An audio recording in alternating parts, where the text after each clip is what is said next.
Hi everyone, I'm going to talk to you a little bit about my research. I'm based in engineering and the Centre for Ethics in Medicine. Traditional chemotherapy, one of the issues with it is it's not very targeted. It can affect both the healthy cells and the cancer cells. Nanoparticles can be used to assist in the delivery of chemotherapy drugs. And one of the advantages of nanoparticles is nanoparticle design, so things like their size, their shape, and their loading and their coating. And despite the fact nanoparticles have been in the clinic for nearly 30 years, only about 1% of nanoparticles reach a solid tumour.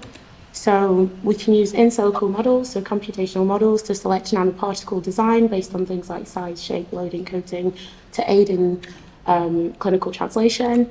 And rather than looking at individual nanoparticles, we can look at them as a collective, so looking at all the nanoparticles and how they interact with each other, and using more active nanoparticles, nanorobots. You could use them to treat and target a tumour, and I'm looking specifically at these nanoswarms, which are multiple nanoparticles or nanorobots that could interact with each other or their environment to achieve a task exhibiting behaviour inspired by swarms. And looking at building regulations in these key areas, and interested in how do we build knowledge and tools in academia for all stakeholders to help expertise across all levels of government and healthcare.